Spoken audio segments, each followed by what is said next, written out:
पहले आप ये वीडियो देखिए, फिर इस पर अपन बात करते हैं। ट्रेड डील 4 महीने से रुकी ही नहीं।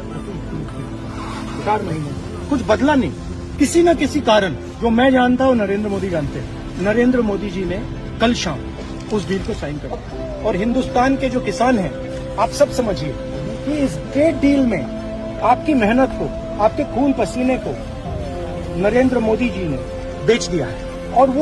और अब मैं आपको बताता हूं कि राहुल गांधी ये बात क्यों बोल रहे हैं और इस ट्रेड डील में है क्या। इस डील में ट्रंप ने कहा कि मोदी जी आप रसिया से तेल नहीं खरीदोगे, और मोदी जी ने कहा जी सर। ट्रंप ने कहा मोदी जी आप ईरान से व्यापार नहीं करोगे, मोदी जी ने कहा ठीक है सर। ट्रंप ने कहा अब तुम रसिया से तेल नहीं खरीदोगे, उसकी बजाय तुम मुझसे यानी कि अमेरिका से और वेनेजुएला से तेल खरीदोगे, मोदी जी ने कहा ठीक है सर। ट्रंप ने कहा पहले जो तुम मुझसे $200 बिलियन का सामान लेते थे, अब तुम मुझसे $500 बिलियन का सामान लोगे, मोदी जी ने कहा ठीक है सर। फिर ट्रंप ने कहा तुम जो हमारे सामानों पर टैरिफ लगाते हो उसको 0 करना पड़ेगा, मोदी जी ने कहा ठीक है सर। फिर ट्रंप ने कहा कि तुमने हमारी सारी बातें मान ली हैं तो अब हम तुम्हारा भी कुछ भला कर देते। फिर जाकर ट्रंप ने जो इंडिया पर 25% टैरिफ लग रहा था उसे 7% घटाकर 18% कर दिया। तो ये थी हमारे और अमेरिका के बीच की महान डील की कहानी, जिसे मास्टर स्ट्रोक कहा जा रहा है। और इस डील को लेकर ये लोग बहुत वाहवाही बटोर रहे हैं, जैसे कि उन्होंने देश के हित में कुछ बहुत बड़ा महान काम कर दिया है। और इस पर हमारी गोदी मीडिया बोल रही है कि दुनिया झुकती है,